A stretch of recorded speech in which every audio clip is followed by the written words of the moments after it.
जो तोड़ दे मेरे हौसलों को, अभी वो तूफान उठा नहीं है।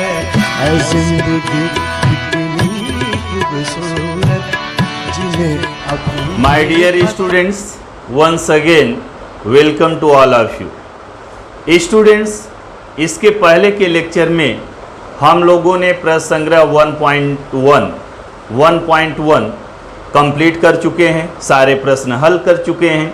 तो आज इस लेक्चर में हम लोग थोड़ा आगे बढ़ते हैं, यानी कि दूसरा प्रश्न संग्रह 1.2 बच्चों जिस पर बेस्ड है, जिन मेथड पर बेस्ड है, जिन कॉन्सेप्ट पर बेस्ड है, जिन प्रमेयों पर बेस्ड है, पहले उन प्रमेयों का अध्ययन करेंगे, इसके बाद हम लोग प्रश्न संग्रह करेंगे। तो प्रश्न संग्रह 1.2 करने के लिए सबसे ज़रूरी जो है, पहला प्रमेय है समानुपात का मूलभूत प्रमेय। इसके बारे में पढ़ेंगे, फिर इसका हम लोग विलोम देखेंगे क्या होता है। इसके बाद है कोण समद्विभाजक का प्रमेय, फिर उसका विलोम है, फिर उसके बाद है तीन समांतर रेखाएं तथा उसका तिर्यक। तो आइए पहले हम लोग इस प्रमेय को देखते हैं। प्रमेय हमारा क्या है? प्रमेय का नाम है बच्चों समानुपात का मूलभूत प्रमेय, और इंग्लिश में इसको बोलते हैं बेसिक प्रोपोर्शनैलिटी थ्योरम। क्या बोलते हैं? Basic proportionality theorem. तो इंग्लिश में इसका एक शॉर्ट नेम है, हम लोग बोलते हैं बीपीटी, बेसिक प्रोपोर्शनैलिटी थ्योरम। अगर मेरे मुंह से कहीं बीपीटी निकल रहा है तो आप क्या समझेंगे, मैं क्या बोल रहा हूं? समानुपात का मूलभूत प्रमेय। तो आइए इसका कथन देखते हैं। कथन मतलब स्टेटमेंट। तो इसका कथन है बच्चों, यहां पर आपका कथन दिख रहा है। कथन क्या है? यदि किसी त्रिभुज की किसी एक भुजा के समांतर खींची गई रेखा उसकी अन्य दो भुजाओं को दो भिन्न बिंदुओं पर प्रतिच्छेदित करे, तो वह रेखा अन्य दो भुजाओं को समान अनुपात में विभाजित करती है। तो ये है हमारा कथन।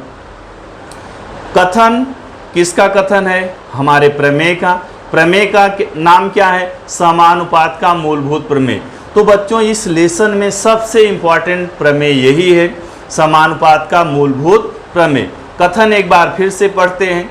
यदि किसी त्रिभुज की किसी एक भुजा के समांतर खींची गई रेखा उसकी अन्य दो भुजाओं को दो भिन्न बिंदुओं पर प्रतिच्छेदित करे, तो वह रेखा अन्य दो भुजाओं को समान अनुपात में विभाजित करती है। तो आइए जरा पहले इसको हम लोग रफली समझ लेते हैं कि प्रमेय क्या है।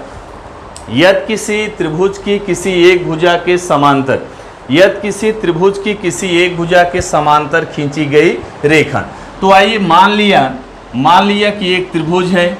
त्रिभुज हमने कंसीडर कर लिया, त्रिभुज ABC है। यदि किसी त्रिभुज की किसी एक भुजा के समांतर खींची गई रेखा, तो त्रिभुज में कितनी भुजाएं होती हैं? 3 भुजाएं होती हैं।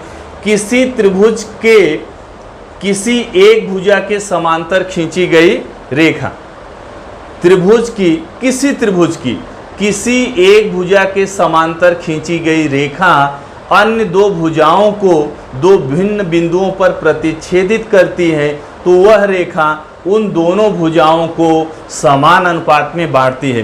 तो आइए देखिए, ये हमने क्या कंसीडर कर लिया? एक त्रिभुज कंसीडर कर लिया, त्रिभुज की किसी एक भुजा के समांतर। तो चलिए हमने त्रिभुज में ये जो भुजा BC है इसके समांतर हमने एक रेखा खींच दिया L। तो बात समझ में आया? कथन आप देखते रहिए, कथन के अकॉर्डिंग, कथन के अनुसार हम लोग डायग्राम बनाएंगे। प्रमेय आपको सिद्ध करने आता है। जब हम लोग प्रमेय सिद्ध करते हैं तो पहला पॉइंट लिखते हैं दत्त, दूसरा पॉइंट लिखते हैं साध्य, तीसरा पॉइंट रचना लिखते हैं, और चौथा पॉइंट लिखते हैं उपपत्ति।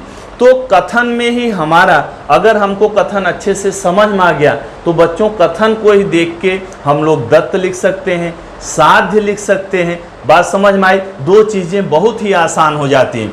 तो आइए और एक चीज़ जो सबसे ज़रूरी है कि हर प्रमेय में एक डायग्राम चाहिए, आकृति चाहिए। तो आकृति कैसे बनाना है? कथन के अनुसार हमको आकृति बनाना है। तो कथन में क्या दिया है? यदि किसी त्रिभुज यदि किसी त्रिभुज की किसी एक भुजा के समांतर खींची गई रेखा, तो हमने त्रिभुज कंसीडर कर लिया त्रिभुज ABC, इसमें भुजा BC के समांतर हमने एक रेखा यल खींच दिया।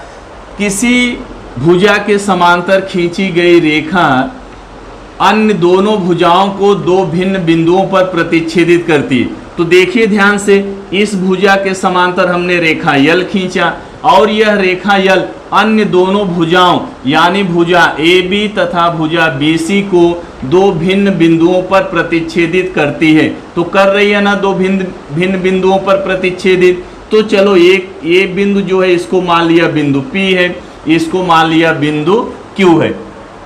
तो इतनी बात समझ में आ गई। तो हमने क्या बनाया, जो कथन दिया है उसके अनुसार हम आकृति बना रहे हैं। किसी त्रिभुज में किसी एक भुजा के समांतर खींची गई रेखा अन्य दोनों भुजाओं को दो भिन्न बिंदुओं पर प्रतिच्छेदित करे तो वह रेखा अन्य दोनों भुजाओं को समान अनुपात में विभाजित करती है। बात समझ में आई गई क्या? अगर ऐसा है, ऐसा मतलब कैसा, कोई रेखा किसी त्रिभुज की एक भुजा के समांतर हो तो पहली बात तो यह रेखा जो है अन्य दोनों भुजाओं को दो भिन्न बिंदुओं पर प्रतिच्छेदित करे, तो यह जो रेखा है इन दोनों भुजाओं को समान अनुपात में विभाजित करती है। ये करती है ना, यही हमको सिद्ध करना है। बात समझ में आ गई? क्या सिद्ध करना है? समान अनुपात में विभाजित करती है, यही हमको सिद्ध करना है। अच्छा, तो रेखा यल इसको भुजा AB को कौन से अनुपात में विभाजित कर रही है? अरे एक इसका पार्ट देखिए AP है, दूसरा पार्ट क्या है PB है। तो इसका जब हम अनुपात निकालेंगे तो लिख सकते हैं AP अपान BP। ये देखो भुजा AB को ये रेखा दो खंडों में विभाजित कर दिया। दो खंडों में मतलब एक खंड AP है, दूसरा खंड BP है। तो इसका अनुपात क्या हो जाएगा? AP अपान BP। अच्छा, दूसरी भुजा को दो खंडों में विभाजित किया AQ और QC में, तो ये दोनों का अनुपात क्या हो जाएगा? AQ upon QC। और लिखा है कि यह रेखा अन्य दोनों भुजाओं को समान अनुपात मतलब बराबर अनुपात में विभाजित करती है। तो बच्चों यही हमको सिद्ध करना है। तो बात समझ में आ गई, समानुपात का मूलभूत प्रमेय समझ में आया। तो चलिए अब इसको हम लोग कैसे लिखेंगे। और आपको मालूम है जब हम लोग कोई थ्योरम सिद्ध करते हैं, प्रमेय सिद्ध करते हैं, तो पहला ही पॉइंट क्या लिखते हैं? दत्त लिखते हैं। तो चलिए पहला पॉइंट हम लिख रहे हैं दत्त। दत्त में क्या लिखेंगे? रेखा यल यह किसके समांतर है? BC के समांतर है। और BC क्या है? त्रिभुज ABC की एक भुजा है। तो रेखा यल त्रिभुज ABC में त्रिभुज, तो दत्त कैसे लिखेंगे?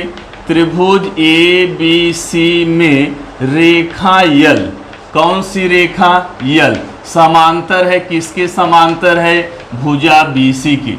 बात समझ में आई इतना? अच्छा, दत्त को ना अपने मन से लिखने का, कहीं कॉपी नहीं करने का। दत्त मतलब जो इंफॉर्मेशन दिया है ना उसको अपने शब्दों में लिखना है। तो इस त्रिभुज ABC में आप देख रहे हैं कि एक रेखा यल हमने खींचा है और उसको किसके समांतर लिया है? BC। और एक चीज आप देख रहे हैं, यह रेखा यल AB को बिंदु P पर तथा AC को बिंदु Q पर प्रतिच्छेदित करती है। तथा रेखा यल यह भुजा, कौन सी भुजा को? AB को कहाँ पे प्रतिच्छेदित करती है? बिंदु P। तथा भुजा AC को बिंदु, कौन से बिंदु पर? तथा भुजा AC को बिंदु Q पर प्रतिच्छेदित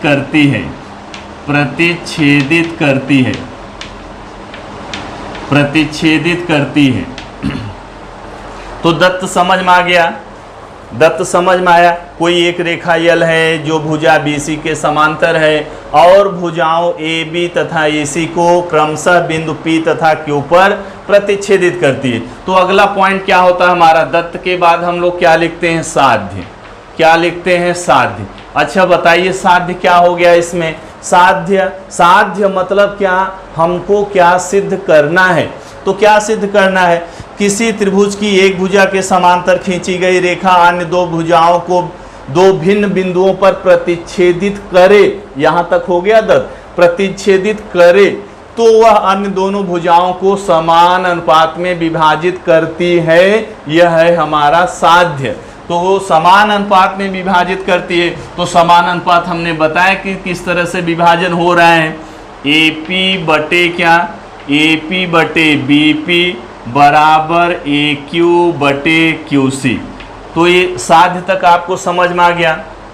तो चलिए, साध्य के बाद कौन सा पॉइंट होता है, रचना होता है। अच्छा, अब एक सवाल यहाँ पर उठता है कि हम कैसे समझेंगे कि इस प्रमेय में रचना है या फिर नहीं है। तो बच्चों, इसका कोई फार्मूला नहीं है कि हम ऐसे फार्मूला लगा के निकाल लें कि इस प्रमेय में रचना है या नहीं है।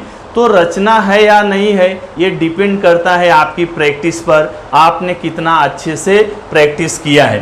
तो इसमें रचना हमको करनी है BQ, किसको, रेख BQ तथा रेख QC खींचा, रेख BQ तथा रेख QC खींचा, रेख BQ तथा रेख QC खींचा, रेख BQ तथा रेख QC खींचा।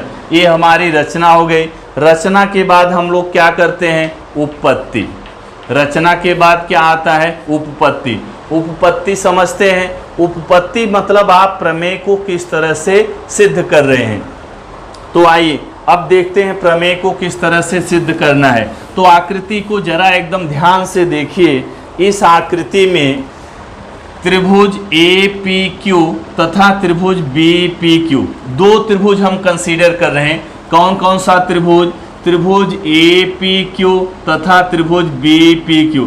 तो आइए इसको मैं अलग अलग कलर से बना देता हूं। एक त्रिभुज हमने कंसीडर कर लिया त्रिभुज BPQ, ये देखिए रेड कलर से हमने बनाया है। और ये दूसरा जो है ये ऑरेंज कलर से मैं बना दे रहा हूं। तो दो त्रिभुज हम लोग पहली बार क्या कंसीडर करेंगे, दो त्रिभुज कंसीडर करेंगे। कौन कौन सा त्रिभुज, त्रिभुज APQ तथा त्रिभुज BPQ। तो आइए देखते हैं कौन कौन सा त्रिभुज लिया, त्रिभुज APQ तथा त्रिभुज BPQ। अब इन त्रिभुजों को अगर आप ध्यान से देखें, इन त्रिभुजों मतलब कौन से त्रिभुज, त्रिभुज APQ तथा त्रिभुज BPQ। तो अगर ध्यान से देखें तो बिंदु Q, जो शीर्ष बिंदु Q है वो दोनों में सामान्य है। बात समझ में आई क्या।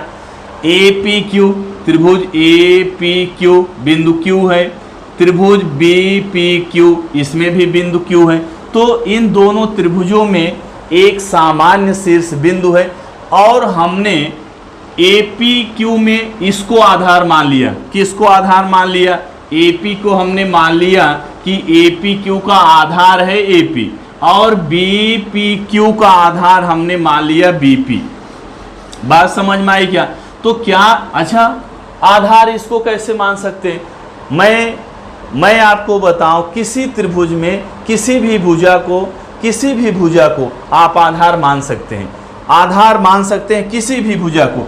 मान लीजिए ये हमारा त्रिभुज है ABC, अगर हमने BC को आधार मान लिया तो ऊंचाई यहाँ से खींचेंगे।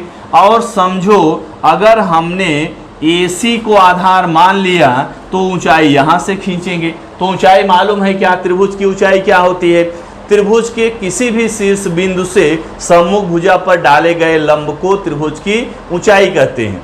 त्रिभुज के किसी भी शीर्ष बिंदु से सम्मुख भुजा पर डाले गए लंब को ऊंचाई कहते हैं। तो लंब ऊंचाई हो जाएगी। ए अगर ऊंचाई है तो किस पे लंब डाला है, AC पर, तो AC इसका आधार हो जाएगा। यहाँ तक बात समझ में आ गई। तो चलिए अब यहाँ पर इस त्रिभुज APQ तथा त्रिभुज BPQ का आधार एक ही रेखा पर है, दोनों का आधार एक ही रेखा पर है और दोनों में एक सामान्य शीर्ष बिंदु है। अच्छा, जब दो त्रिभुज का आधार एक ही रेखा पर हो और एक सामान्य शीर्ष बिंदु हो तो क्या आप गेस कर सकते हैं, अंदाजा लगा सकते हैं क्या कि दोनों की ऊंचाई समान होगी। बात समझ में आ रही क्या। अच्छा, मैं इधर आकृति बना के आपको दिखा रहा हूं। मान लीजिए दो त्रिभुज है हमारे पास दो त्रिभुज हैं हमारे पास, एक त्रिभुज ABC है और दूसरा त्रिभुज यहाँ पर ACD है। तो दोनों त्रिभुजों का हमने मान लिया, ये जो त्रिभुज ABC है इसका आधार BC है और ACD का आधार क्या है, CD है। तो दोनों का आधार एक ही रेखा में है, दोनों का आधार एक ही रेखा पर है और एक जो शीर्ष बिंदु है ये दोनों में सामान्य है। सामान्य मतलब कॉमन। तो यहाँ से अगर मैं लंब डालूं तो एक ही लंब यहाँ से खींच सकते हैं, इस रेखा पर एक ही लंब खींचा जा सकता है। तो बच्चों ये जो रेखाखंड है ये दोनों त्रिभुजों की ऊंचाई होगी।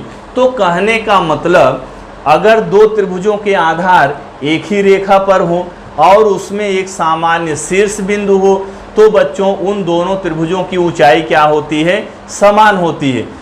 तो जब ऊंचाई समान होती है, ऊंचाई समझ रहे हैं क्या, ऊंचाई समान होने का मतलब क्या हो जाता है, H1 बराबर क्या होता है, H2 होता है।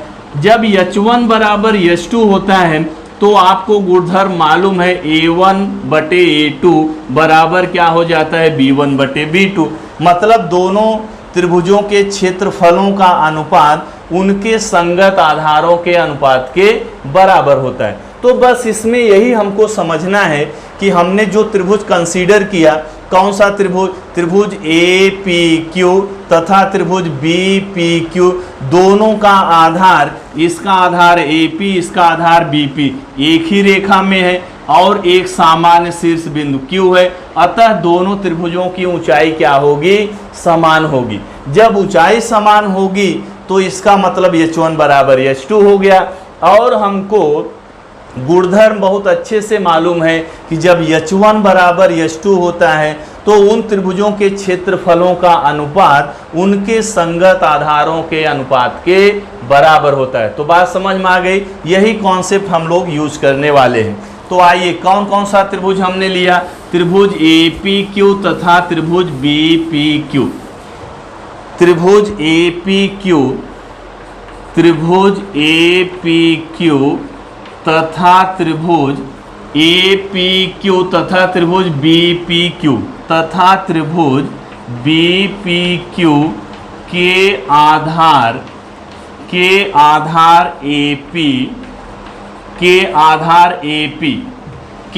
AP मतलब APQ का आधार AP तथा दूसरे त्रिभुज का आधार क्या, BP। एक ही रेखा पर हैं, एक ही रेखा पर हैं तथा बिंदु Q यह दोनों त्रिभुजों में सामान्य शीर्ष बिंदु है। यह दोनों त्रिभुजों में सामान्य शीर्ष बिंदु है। सामान्य का मतलब समझ रहे हैं क्या, कॉमन, सामान्य शीर्ष बिंदु है। बात समझ में आ गई क्या, सामान्य शीर्ष बिंदु है। अतः दोनों त्रिभुजों की ऊंचाई क्या होगी, समान होगी। अतः त्रिभुजों APQ तथा त्रिभुज BPQ की ऊंचाई समान है तथा इसलिए त्रिभुज APQ तथा त्रिभुज BPQ की ऊंचाई समान है। ऊंचाई क्या है, समान है। समान है मतलब बराबर है। ऊंचाई समान है तो ये बात समझ में आ गई क्या, जब ऊंचाई समान होगी इसका मतलब H1 बराबर क्या हो जाएगा, H2 हो जाएगा। जब H1 बराबर H2 होता है तो गुणधर्म आपको अच्छे से मालूम है कि A1/A2 बराबर B1/B2। A1A2 का मतलब समझ रहे क्या, दोनों त्रिभुजों के क्षेत्रफलों का अनुपात। तो एरिया ऑफ ट्रायंगल APQ बटे एरिया ऑफ ट्रायंगल, दूसरा ट्रायंगल क्या है, BPQ है। अच्छा, ऊंचाई समान है तो इन दोनों त्रिभुजों के क्षेत्रफलों का अनुपात किसके बराबर हो जाएगा, उनके संगत आधारों के अनुपात के बराबर। तो APQ का आधार क्या है, AP है, बटे क्या है, इसका आधार क्या है, दूसरे त्रिभुज का आधार क्या है, BP है। तो चलिए यहाँ पर समीकरण 1 डाल दिया। अच्छा, जब ऊंचाई समान है तो आपने इसको क्यों लिखा? तो क्या लिखेंगे? समान ऊंचाई वाले त्रिभुज, समान ऊंचाई वाले त्रिभुज। यहां पर इसका कारण लिख देंगे क्या? समान ऊंचाई वाले त्रिभुज। दोनों त्रिभुजों की ऊंचाई समान है, इसलिए इनके क्षेत्रफलों का अनुपात इनके संगत आधारों के अनुपात के बराबर होगा। तो यहां तक बात समझ में आ गई? तो चलिए आप इधर लिख डालिए, तो मैं यहां से फिर से कंटिन्यू कर रहा हूं।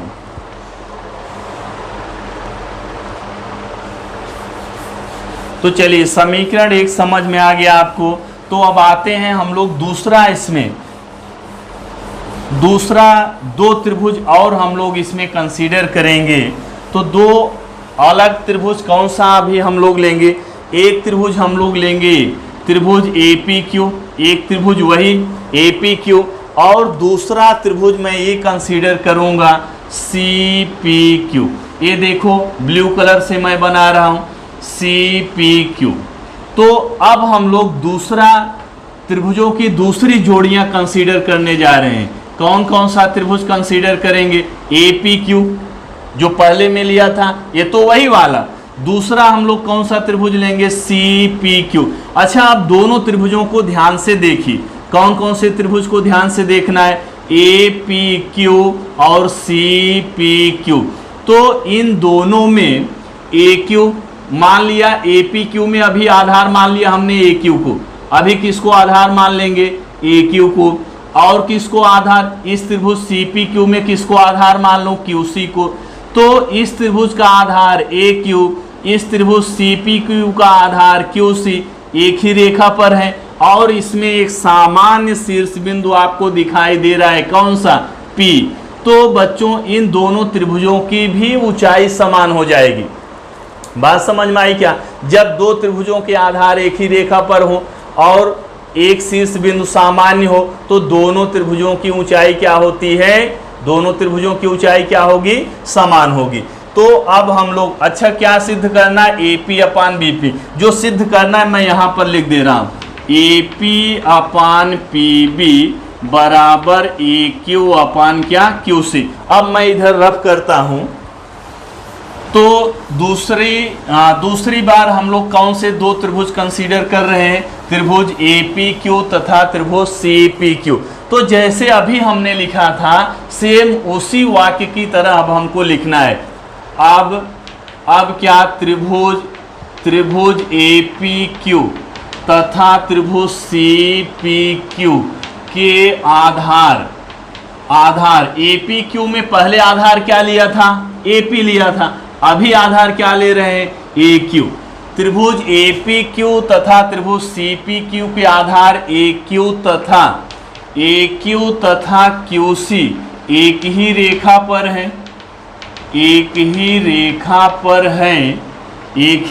पर है, तथा बिंदु Q, कौन सा बिंदु सामान्य है? P। बिंदु P यह सामान्य शीर्ष बिंदु है, यह सामान्य शीर्ष बिंदु है। अतः त्रिभुजों, कौन से त्रिभुजों? अतः त्रिभुजों APQ तथा त्रिभुज CPQ की ऊंचाई क्या हो जाएगी? समान हो जाएगी। ऊंचाई समान है, ऊंचाई समान है मतलब समझ रहे हैं, वही कंडीशन आ गया। कौन सा कंडीशन? H1 बराबर H2। और जब H1 बराबर H2 होता है तो मैंने अभी बताया, क्या बताया? दोनों त्रिभुजों के क्षेत्रफलों का अनुपात उनके संगत आधारों के अनुपात के बराबर होता है। तो कौन कौन सा त्रिभुज यहाँ लिया है? त्रिभुज APQ। और दूसरा त्रिभुज कौन सा लिया है? त्रिभुज CPQ। बराबर, ऊंचाई तो बराबर है, ऊंचाई बराबर है, तो त्रिभुजों के क्षेत्रफलों का अनुपात किसके बराबर होगा? उनके संगत आधारों के अनुपात के बराबर होगा। तो APQ में आधार अभी क्या लिया? AQ। CPQ में आधार क्या लिया बताओ? QC लिया है, QC। ये हो गया समीकरण 2। इसका भी कारण वही लिखेंगे, क्या? समान ऊंचाई वाले त्रिभुज, समान ऊंचाई वाले समान ऊंचाई वाले त्रिभुज हैं। तो बात समझ में आ गई क्या? तो अब यहां से आप एक चीज देखिए, समीकरण 1 और समीकरण 2, बहुत ध्यान से दोनों को देखिए, समीकरण 1 को और समीकरण 2 को, दोनों का दायां पक्ष देखिए। दायां पक्ष क्या है? AP अपान PB है। अब पहले हम लोग रफली थोड़ा समझेंगे। समीकरण 1 का दायां पक्ष क्या है? AP बटे क्या है? BP या PB, चाहे जो आप लिखिए। तो समीकरण 1 का दायां पक्ष है AP बटे BP, और समीकरण 2 का दायां पक्ष क्या है बताओ जरा? AQ बटे QC। समीकरण 1 का दायां पक्ष, समीकरण 2 का दायां पक्ष। और अगर ध्यान से अगर देखो तो हमको ये दोनों अनुपातों को क्या सिद्ध करना है? बराबर। यही लिखा है, AP अपान PB बराबर AQ अपान QC, दोनों वही चीज है ना। अब इसको बराबर अगर मैं सिद्ध कर दूं तो प्रमेय सिद्ध हो गया। बराबर कैसे सिद्ध होगा? अब जरा ध्यान से देखिए, अगर समीकरण 1 और 2 के बाएं पक्ष, अगर दोनों का बायां पक्ष बराबर है तो हम लोग बोल सकते हैं दोनों का दायां पक्ष भी बराबर होगा। लेकिन बायां पक्ष बराबर है क्या? बायां पक्ष अगर बराबर होता तो हम लोग बोलते समीकरण 1 और 2 से दोनों का बायां पक्ष बराबर है, इसलिए दायां पक्ष भी बराबर होगा। अच्छा देखिए, बायां पक्ष बराबर है क्या? जरा इधर ध्यान से देखिए, ये जो समीकरण 1 का बायां पक्ष है, इसका अंश देखिए, ध्यान से देखिए, इसका अंश क्या लिखा है? त्रिभुज APQ का क्षेत्रफल, एरिया ट्रायंगल APQ। इधर समीकरण 2 का बायां पक्ष देखिए, एरिया ट्रायंगल APQ, मतलब APQ का क्षेत्रफल। दोनों का हर दोनों का अंश क्या है? बराबर है। लेकिन हर यहां पर क्या लिखा है? एरिया ट्रायंगल, क्या लिखा है? एरिया ट्रायंगल BPQ, और इसका क्या लिखा है? हर एरिया ट्रायंगल CPQ। दोनों का अंश तो बराबर है, दोनों का अंश क्या है? बराबर है। लेकिन काम किधर बिगड़ गया? दोनों का हर बराबर नहीं है। अगर अंश भी बराबर है, हर भी बराबर होता तो हम लोग लिखते समीकरण 1 और 2 से, चूंकि बायां पक्ष बराबर है इसलिए दायां पक्ष भी बराबर होगा। लेकिन सारा काम बिगाड़ दिया। किसने सारा काम बिगाड़ा है? ये जो लिखा है एरिया ट्रायंगल BPQ, और इधर लिखा है एरिया ट्रायंगल CPQ, दोनों का अंश। तो अब ये प्रमेय में यही समझने वाला काम है, यही आपको ध्यान से समझना है। क्या मैं समझाने की कोशिश कर रहा हूं आपको? समीकरण 1 और 2 का जो दायां पक्ष है यही हमको सिद्ध करना है। ये बराबर मैं सिद्ध कर दूं तो प्रमेय सिद्ध हो गया। लेकिन ये बराबर कब होगा? समीकरण 1 और 2 का दायां पक्ष कब बराबर होगा? जब बायां पक्ष बराबर होगा। और बाएं पक्ष में प्रॉब्लम किधर है? हर में प्रॉब्लम है। दोनों का अंश देखो, area triangle APQ, area triangle APQ, दोनों का अंश तो बराबर है, लेकिन हर ने प्रॉब्लम क्रिएट किया। किसने क्रिएट किया? हर ने क्रिएट किया। हर क्या है? Area triangle BPQ, area triangle CPQ।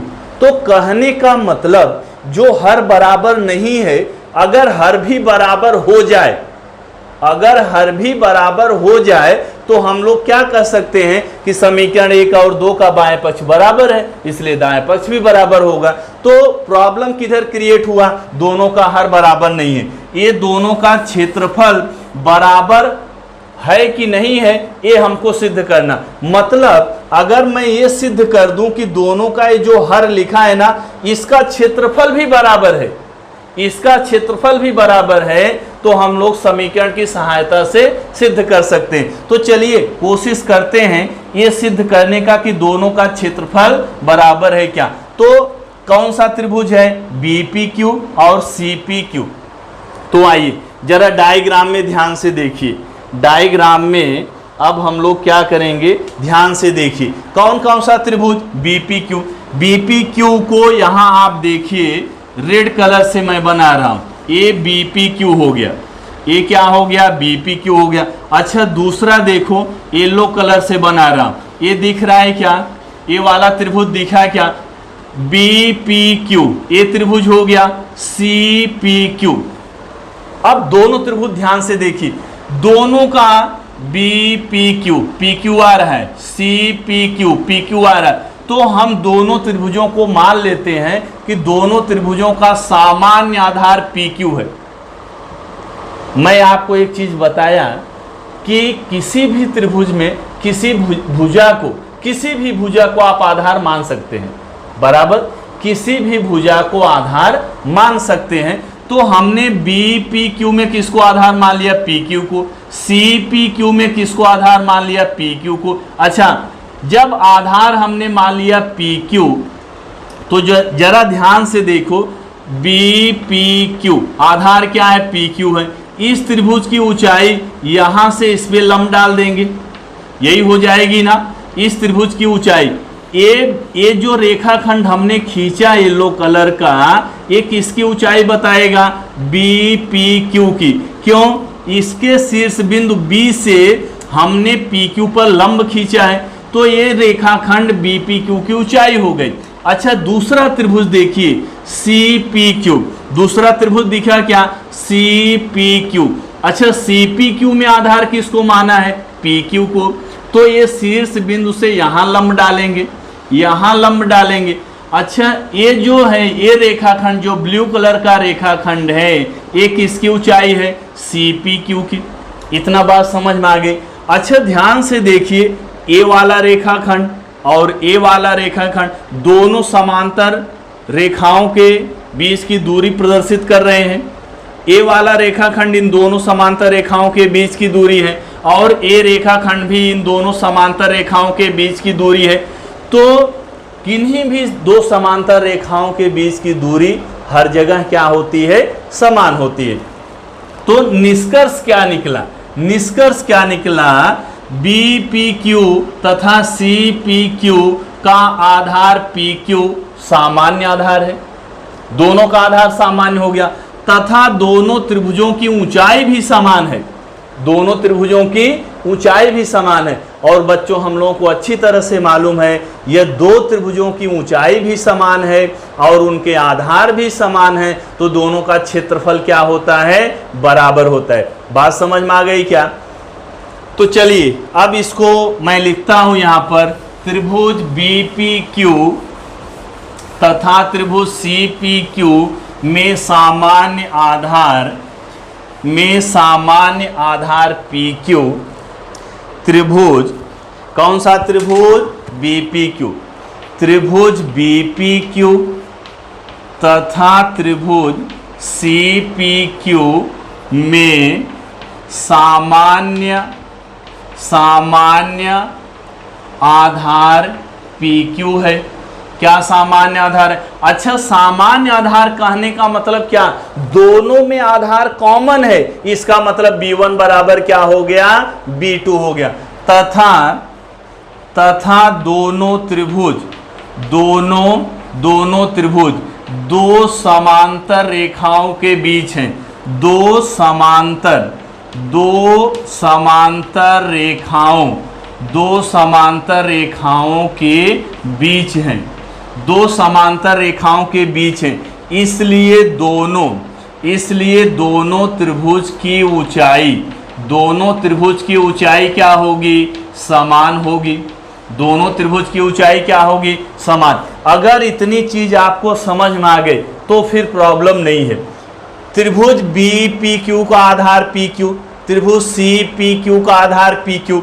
अब ऐसा आपको कंफ्यूजन तो नहीं हो रहा है, कभी इस त्रिभुज में इसको आधार मानते हैं, कभी इस त्रिभुज में इसको आधार मानते हैं। तो मैं आपको बताया कि त्रिभुज में किसी भी भुजा को आप आधार मान सकते हैं, लेकिन उसके हिसाब से उसकी ऊंचाई होती है। बात समझ में आए क्या?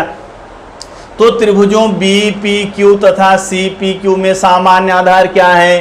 पी क्यू है। और दोनों त्रिभुज देखो दो समांतर रेखाओं के बीच में है, तो समांतर रेखाओं के बीच में अर्थात उनकी ऊंचाई क्या होगी? समान होगी। मतलब यहां से ये निष्कर्ष निकला, सामान्य आधार समझते हैं क्या? दोनों का आधार बराबर और समान ऊंचाई भी होगी। तो मतलब तीसरी केस आ गई। तीसरी केस समझ में आ रहा है क्या? H1 बराबर H2, B1 बराबर क्या? B2। अच्छा, जब ऐसा होता था तो आप क्या लिखते थे? A1 बटे A2। तो बराबर कितना 1/1 हो जाता था, 1/1 हुआ। अब यहाँ तिर्यक गुणा कर दिया तो A1 बराबर क्या, A2। तो जो हम लोग पहले लेक्चर में जो पढ़े थे, जब उसमें किन्हीं भी तो दो त्रिभुजों का आधार समान हो, ऊंचाई समान हो, तो दोनों त्रिभुजों का क्षेत्रफल क्या होता है, समान होता है, अर्थात बराबर होता है। तो यहाँ पर दोनों त्रिभुज, कौन कौन सा त्रिभुज बताओ, कौन कौन सा त्रिभुज, BPQ का क्षेत्रफल बराबर होगा किसके, CPQ के। चलो ये समीकरण 3 लिख दिया। तो यहां पर अगर कारण लिखेंगे तो यहां भी लिख सकते हैं, समान ऊंचाई तथा समान आधार वाले त्रिभुज हैं दोनों, इसलिए दोनों का क्षेत्रफल क्या है, बराबर है। यहां पर क्या लिखेंगे, समान ऊंचाई तथा आधार, समान ऊंचाई तथा आधार वाले त्रिभुज, समान ऊंचाई तथा आधार वाले त्रिभुज हैं। तो बात समझ में आ गई क्या। तो मैं यहां ऊपर रफ कर रहा हूं, अब यहां पर आप इसको लिख लेना।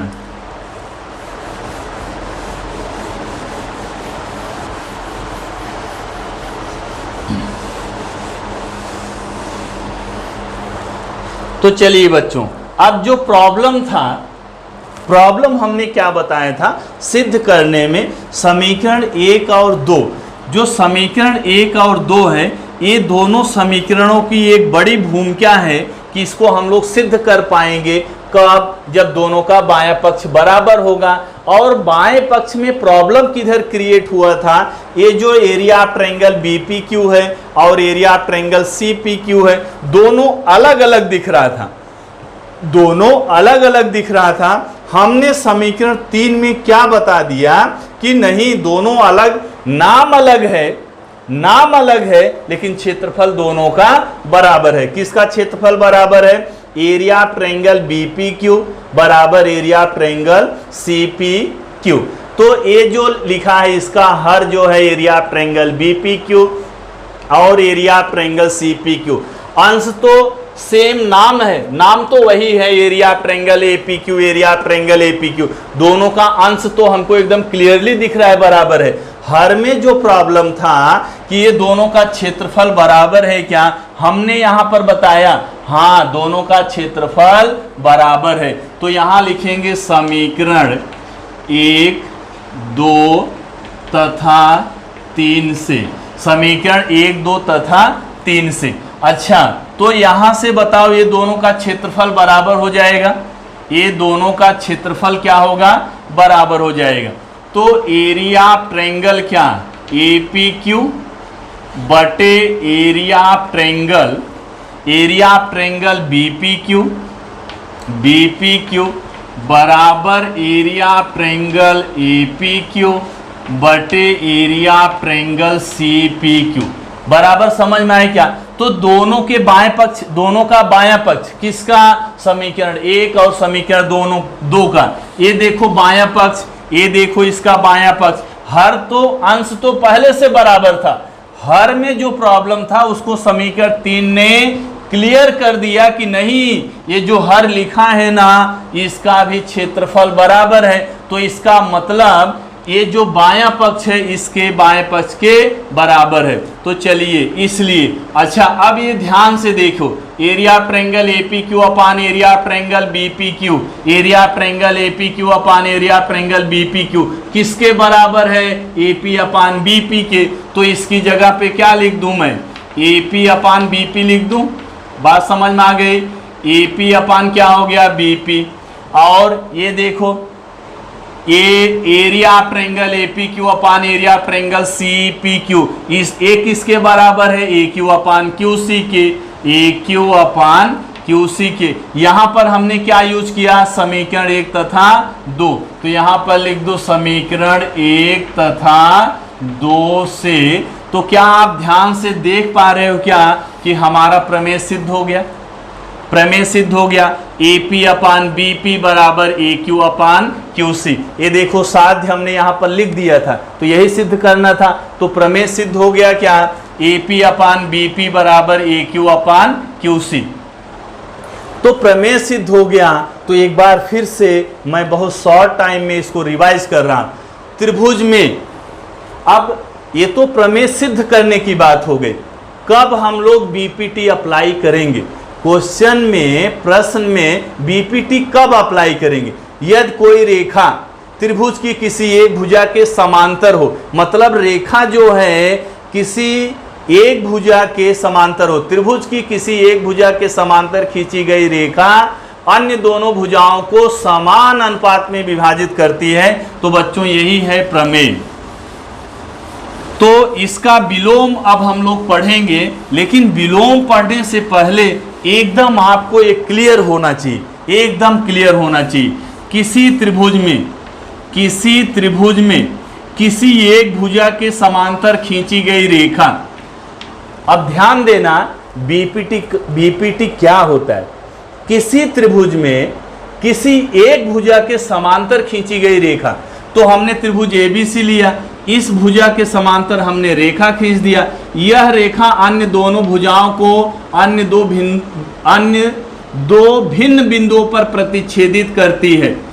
तो बीपीटी के अनुसार क्या होता है, यह रेखा इन दोनों भुजाओं को समान अनुपात में विभाजित करती है, अर्थात AP upon PB is equal to AQ upon QC। बात समझ में आ गई क्या?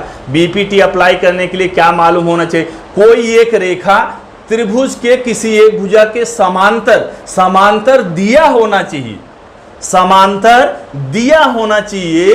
तो बीपीटी का रिजल्ट क्या होता है कि यह जो समांतर रेखा है ना, ये दोनों भुजाओं को समान अनुपात में विभाजित करती है। बात समझ में आ गई क्या? तो चलिए इसको नोट कर डालिए।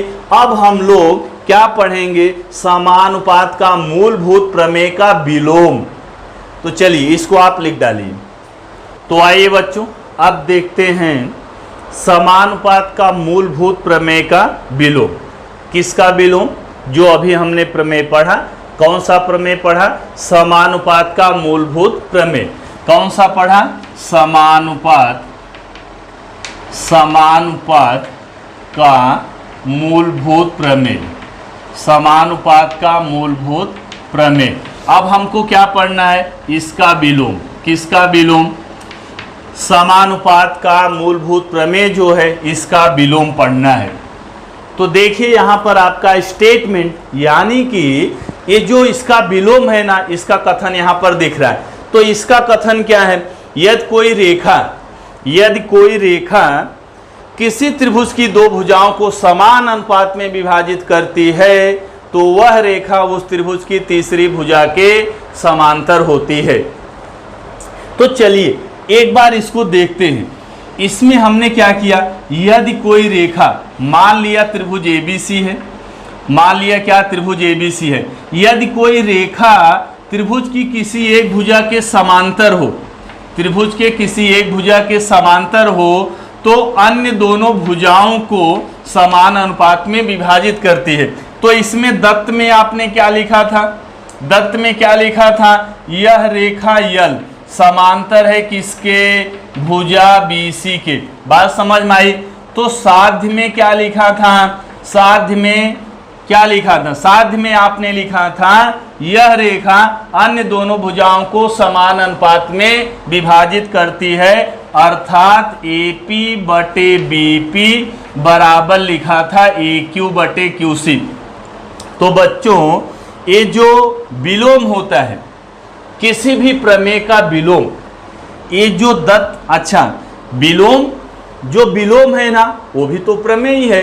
इसको जब हम लोग सिद्ध करेंगे तो इसमें क्या लिखेंगे? इसमें भी दत्त लिखेंगे, इसमें भी साध्य लिखेंगे। अच्छा, एक अच्छी बात ये है कि जो आपका 10वीं का पोर्शन है, किसी भी प्रमेय के विलोम को आपको सिद्ध करने की जरूरत नहीं है।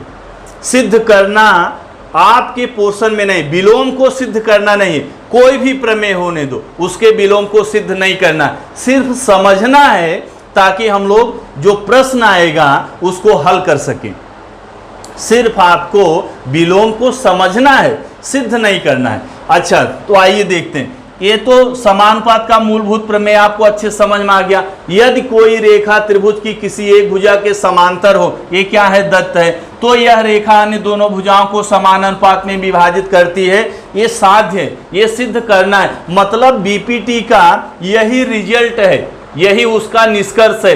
यदि कोई रेखा समांतर हो तो अन्य दोनों भुजाओं को समान अनुपात में विभाजित करती है।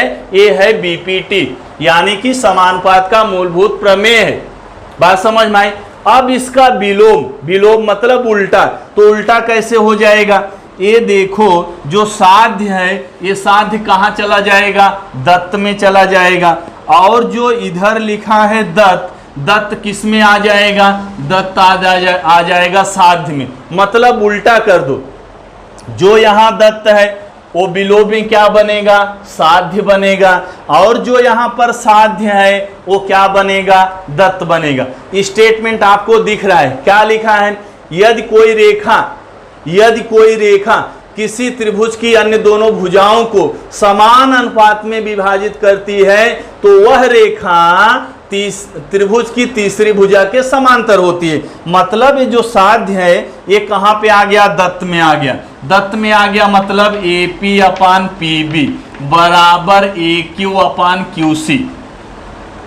अच्छा, इसका मतलब समझते हैं क्या? AP अपान PB बराबर AQ अपान QC। अब रेखा समांतर है वो तो होगा, उससे मतलब नहीं है। सिर्फ इसका मतलब बताओ, समझते हो क्या? इसका मतलब बच्चों ये हुआ कि कोई रेखा त्रिभुज की दो भुजाओं को समान अनुपात में बांटती है।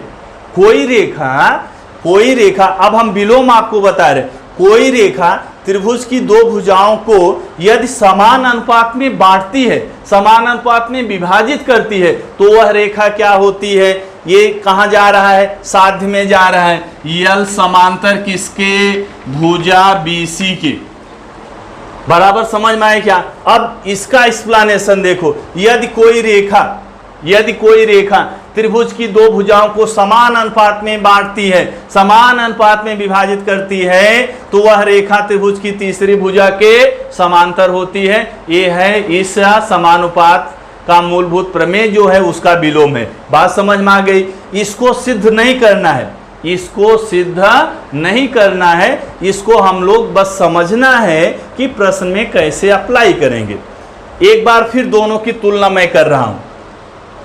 मूलभूत का समानुपात का मूलभूत प्रमेय आप वहां लगाएंगे जहां रेखा पहले से समांतर दी गई है, तो समान अनुपात में विभाजित करेगी। यदि रेखा समांतर तो अन्य दोनों भुजाओं को समान अनुपात में विभाजित करेगी। और उल्टा, यदि रेखा किन्हीं दो भुजाओं को समान अनुपात में विभाजित कर रही है तो वह, इसका मतलब वह रेखा तीसरे त्रिभुज की तीसरी भुजा के समांतर होगी। बात समझ में आ गई। तो चलिए, आपने स्टेटमेंट लिखा, अब इसको नोट कर लीजिए, हम लोग आगे बढ़ेंगे। समानुपात का मूलभूत प्रमेय हो गया और उसका विलोम हो गया।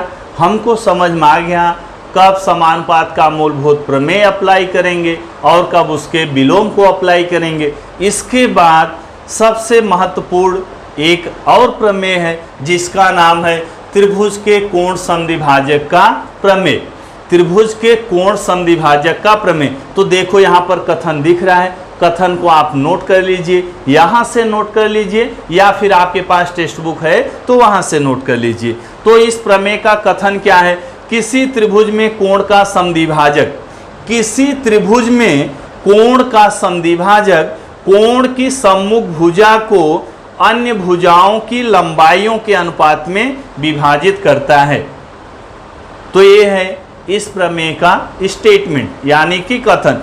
किसी त्रिभुज में कोण का संधिभाजक, किसी त्रिभुज में, तो अब क्या होता है कि जब हम लोग प्रमेय सिद्ध करते हैं तो डायग्राम मस्ट है, डायग्राम बहुत जरूरी है। विदाउट डायग्राम, बिना आकृति के अगर आपने सिद्ध कर दिया, पहली बात तो बिना आकृति के सिद्ध हो ही नहीं सकता।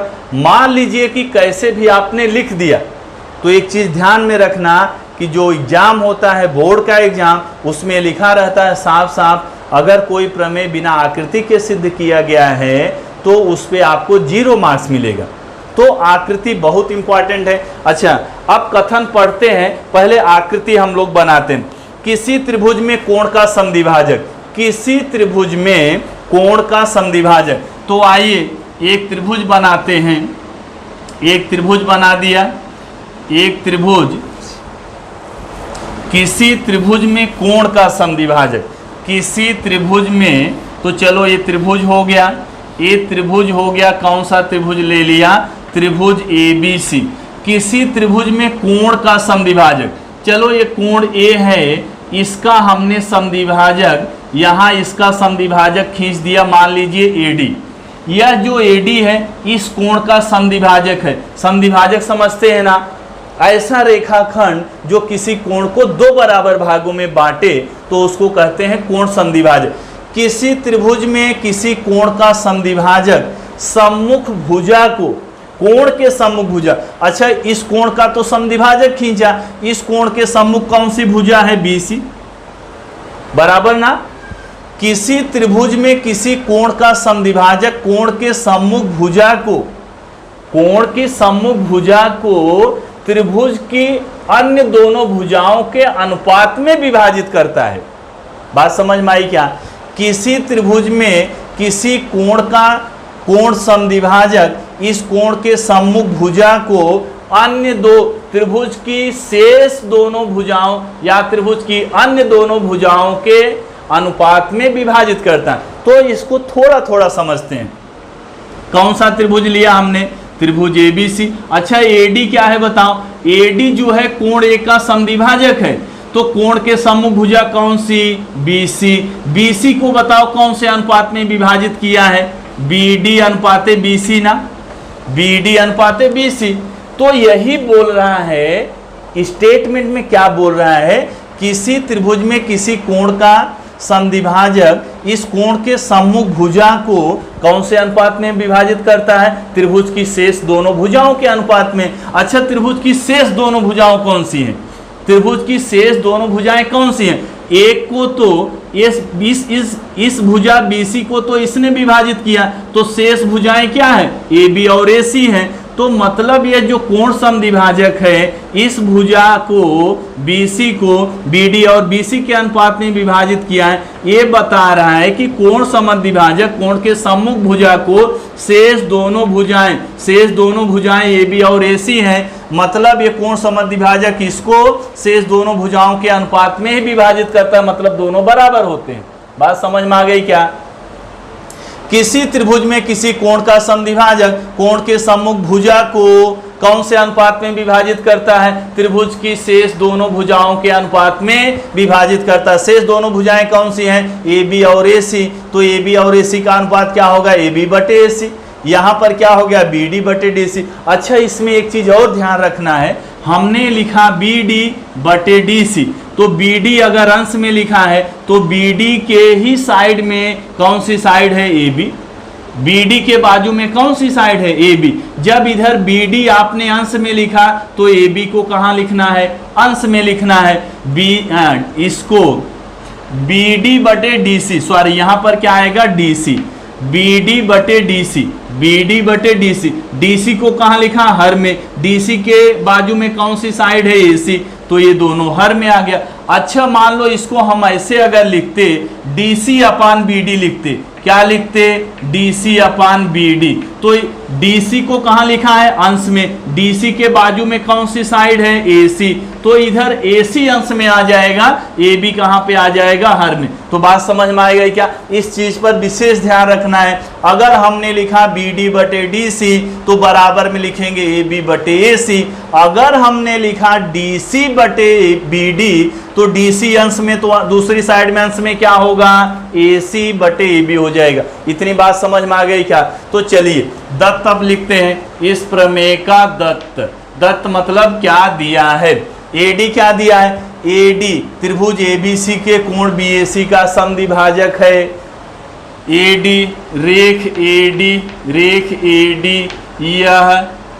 यह त्रिभुज ABC के कोण BAC। अच्छा ये कोण A है ना, यही कोण A है। और अगर 3 अक्षर से इसका नाम लेंगे तो क्या लिखेंगे, इसको कोण BAC। तो AD, ये जो AD है ना, त्रिभुज ABC के कोण BAC का समद्विभाजक है। क्या है, समद्विभाजक है। समद्विभाजक है। अच्छा, समद्विभाजक का मतलब समझे क्या, ये कोण इसके बराबर हो जाएगा, तो इसका नाम क्या लिखूं, कोण BAD। इसलिए क्या लिख दूं इधर, कोण BAD बराबर इस कोण के, इसका नाम क्या लिख दूं, कोण CAD, कोण CAD। चलो इसको मान लिया समीकरण 1, कहीं जरूरत पड़ेगी तो हम लोग लिखेंगे समीकरण 1 से। तो चलिए ये हमारा हो गया दत्त। दत्त के बाद क्या लिखते हैं, साध्य लिखते हैं। तो साध्य आपको अभी मैंने समझाया कि कोण समद्विभाजक, किसी त्रिभुज में किसी कोण का समद्विभाजक कोण के सम्मुख भुजा को त्रिभुज की शेष दो भुजाओं के अनुपात में विभाजित करता है। मतलब BD बटे क्या, DC बराबर AB बटे AC, ये हमको सिद्ध करना है। तो साध्य के बाद हमारा क्या आ जाता है, रचना। साध्य के बाद क्या आता है, रचना। अच्छा, तो इसमें जो रचना करना है वो जरा ध्यान से समझना। बिंदु C से, कहां से, बिंदु C से AD के समांतर किरण खींचा। बिंदु C से किसके समांतर, AD के समांतर खींचा, जो किरण BA, मैं किरण BA बोल रहा हूं, किरण BA को माना बिंदु E पर प्रतिच्छेदित करती है। रचना समझ में आ गई क्या।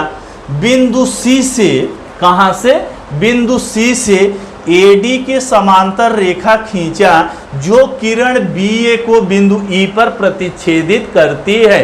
तो चलिए पहले लिख लेते हैं, उसके बाद फिर मैं उसको एक्सप्लेन कर रहा हूं। बिंदु C से, बिंदु C से कहां से, बिंदु C से AD के समांतर, AD के समांतर रेखा, AD के समांतर रेखा खींचा, जो किरण BA, क्या मैं बोला इधर, किरण BA। अच्छा, किरण BA का मतलब समझ रहे हैं क्या, ये जो किरण BA है ना, इसका आरंभ बिंदु क्या है, B है। B से निकल के A की ओर जाएगी, इनफाइनाइट तक, अनंत तक जाएगी।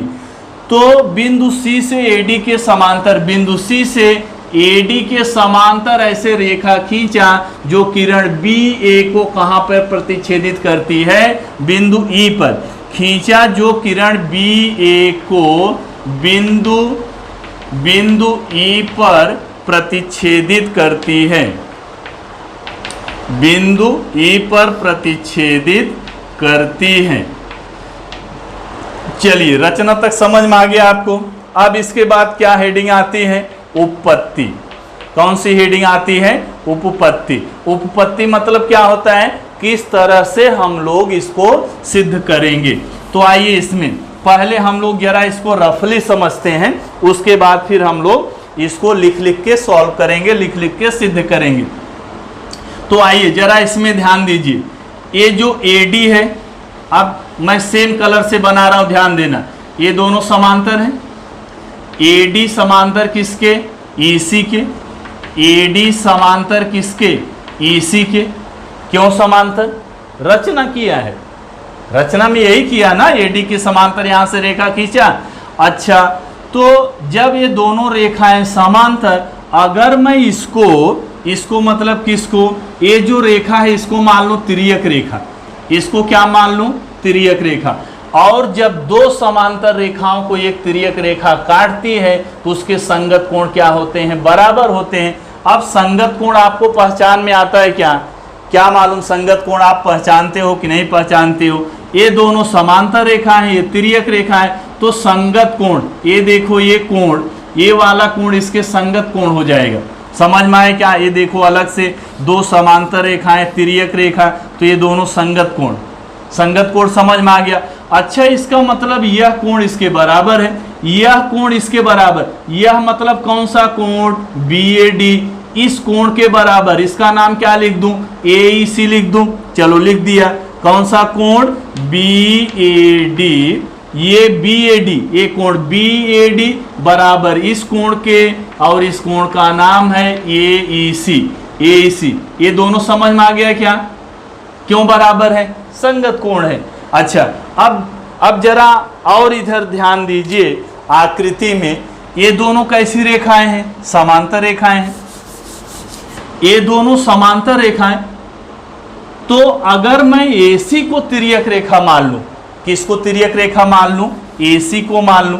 AC को जब मैं तिर्यक रेखा मानूंगा, ये दोनों समांतर रेखाएं, ये तिर्यक रेखा, तो क्या आप समझ पा रहे हो ये कोण इसके बराबर हो जाएगा? कौन सा कोण है? एकांतर कोण है। ये देखिए AD हो गया, AC हो गया, ये तिर्यक रेखा, तो ये कोण इसके बराबर एकांतर कोण, मतलब यह कोण इसके बराबर। इसका नाम क्या है? CAD।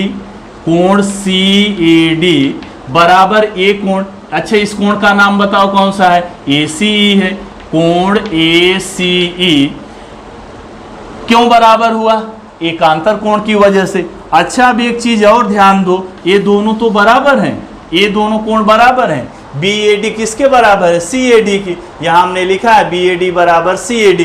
अच्छा, ये दो समीकरण है, किन्हीं दो समीकरणों का अगर बायां पक्ष बराबर है तो इसका मतलब दायां पक्ष भी बराबर होगा। बात समझ में आ रही क्या? पहले हम लोग रफली इसको समझ रहे हैं। कौन कौन सा कोण बराबर हुआ? कोण AEC बराबर किसके हो गया? कोण ACE के। कोण ACE के बराबर AEC मतलब यह कोण इसके बराबर हो गया, इस कोण के। ये दोनों कोण बराबर, ये दोनों कोण बराबर। अच्छा, तो अब देखिए ध्यान से, त्रिभुज देखिए, त्रिभुज ACE में, किसमें? त्रिभुज ACE में। दिखा क्या आपको त्रिभुज ACE? ACE। इस त्रिभुज में अगर दो कोण बराबर हैं, किसी भी त्रिभुज में अगर दो कोण बराबर हैं, तो क्या उसके सम्मुख भुजाएं भी बराबर होती हैं? हाँ, बराबर होती हैं।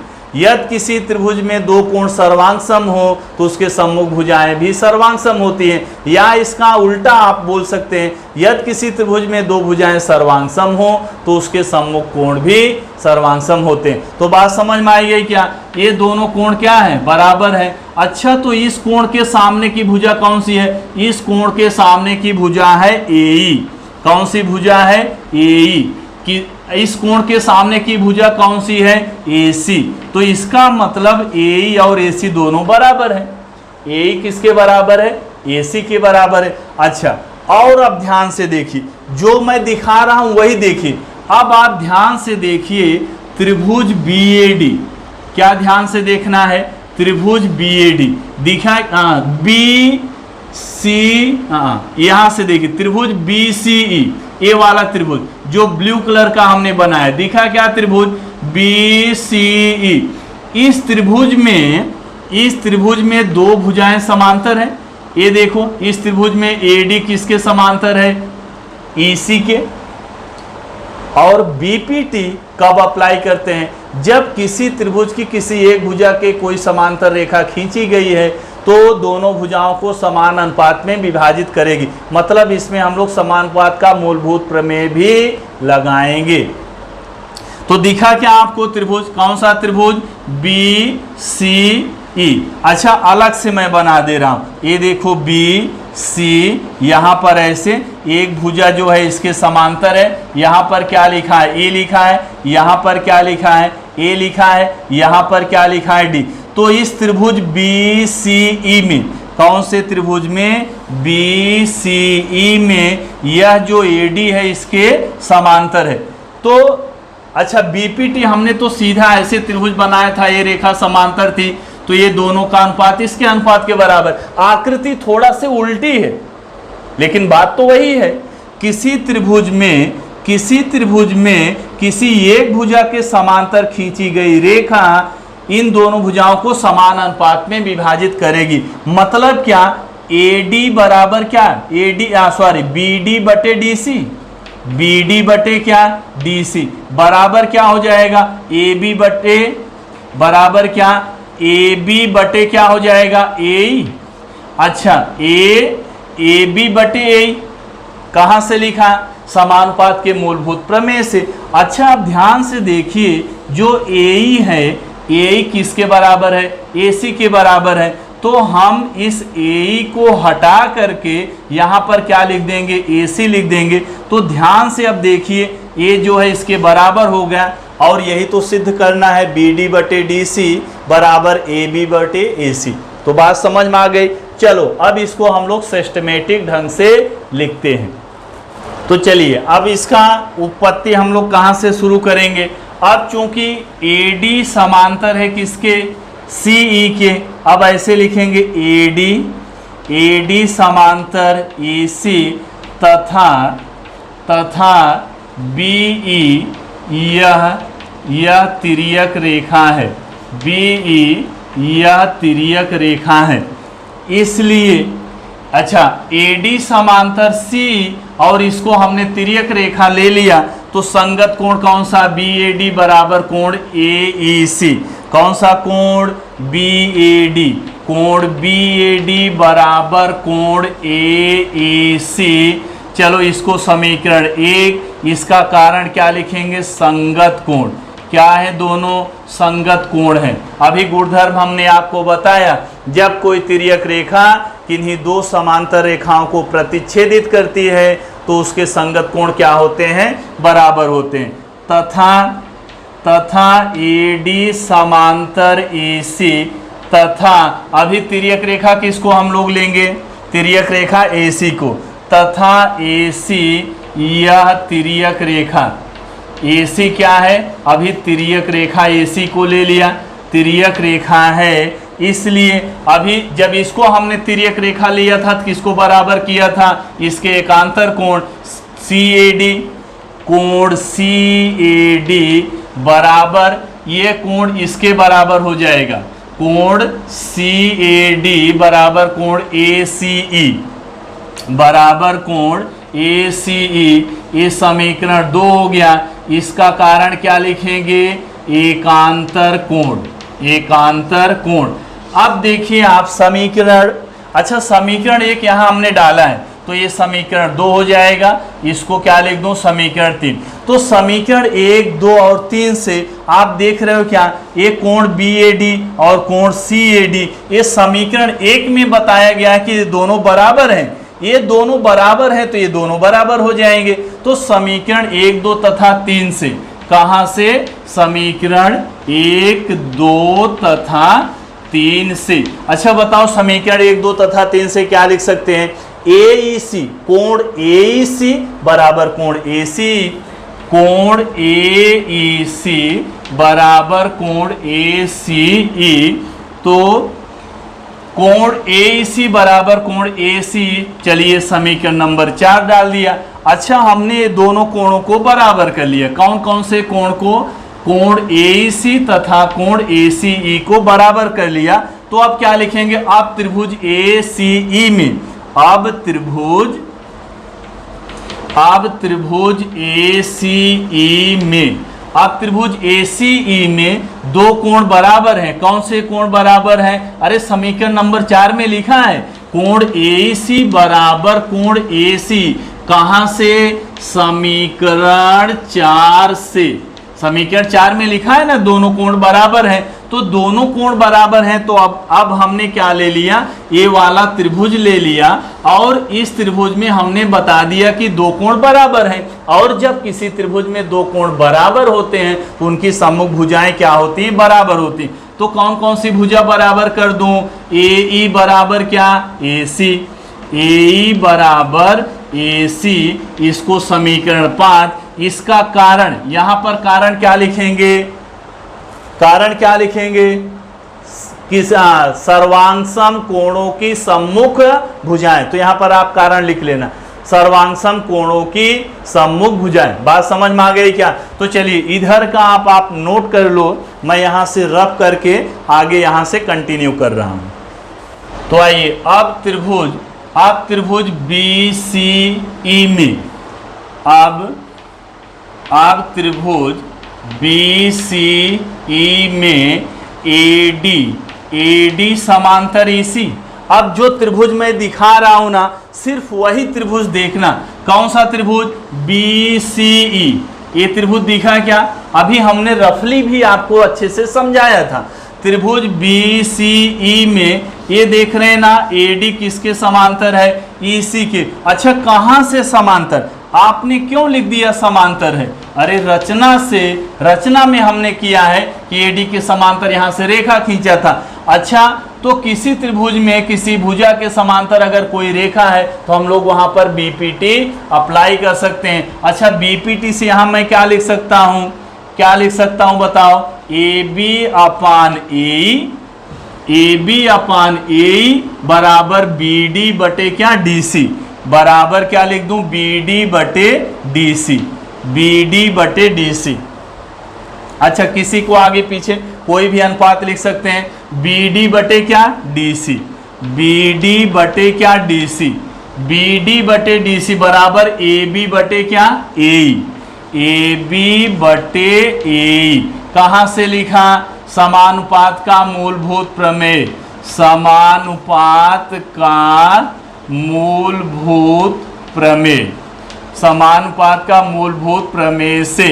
तो चलिए यहां पर बी डी बटे क्या डीसी बराबर ए बी बटे क्या लिखा है ए, और यहां देख रहे हैं ए किसके बराबर है, ए सी के, तो ए को हटा के क्या लिख दिया, ए सी। कहां से हटाया आपने, समीकरण 5 से। तो बात समझ में आ गई क्या, यही तो सिद्ध करना था। यहां पर क्या लिख देंगे, हेंस प्रूव्ड, मतलब इस तरह से सिद्ध हो गया। तो मुझे लगता है कि आपको अच्छी तरह से समझ में आ गया होगा। तो प्रमेय को एक बार आप लिख डालिए। तो चलिए इसको आप लिख लो, फिर इसका हम लोग विलोम देखते हैं। तो आइए बच्चों, ये जो त्रिभुज के कोण समद्विभाजक का प्रमेय है, इसका जरा हम लोग विलोम देखते हैं। कोण समद्विभाजक का प्रमेय और इसका विलोम। अच्छा, एक बार फिर से हम लोग कोण समद्विभाजक प्रमेय देखते हैं। किसी त्रिभुज में ऐसे हमने त्रिभुज बनाया था, किसी त्रिभुज एबीसी में यदि किसी कोण का समद्विभाजक, मान लो कोण ए का समद्विभाजक एडी है, किसका कोण ए का समद्विभाजक एडी है, तो ये प्रमेय से क्या रिजल्ट निकलता है, ये कोण समद्विभाजक कोण की सम्मुख भुजा को त्रिभुज की शेष दो भुजाओं के अनुपात में विभाजित करता है। अच्छा, एडी क्या है, एडी यह कोण बीएसी का समद्विभाजक है, कोण बीएसी का समद्विभाजक है। ये किस में लिखा था आपने, दत्त में लिखा था। तो साध्य, अच्छा साध्य मतलब क्या होता है, रिजल्ट, इस प्रमेय का रिजल्ट, इस प्रमेय का परिणाम क्या है। तो किसी त्रिभुज बीएसी या त्रिभुज एबीसी में इस कोण का समद्विभाजक, ये ध्यान रखना, इसमें पहले ही बताया है कि ये कोण समद्विभाजक है।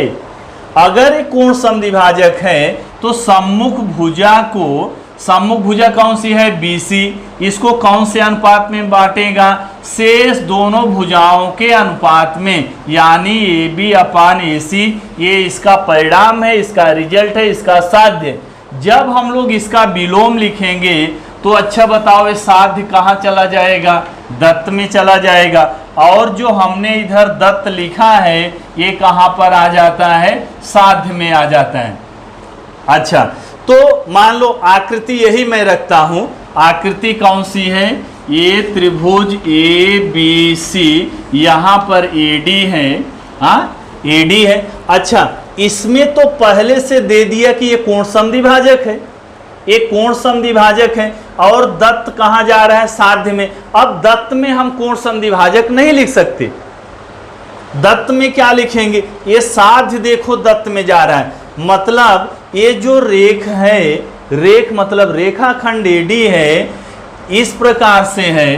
त्रिभुज ए बी सी में यदि, त्रिभुज ए बी सी में यदि बी डी बटे डी सी बराबर ए बी बटे ए सी, तो क्या होगा, तो ए डी, अब देखो इसका जो दत्त है कहाँ जा रहा है, साध्य में, तो ए डी यह कोण बीएसी का समद्विभाजक होगा।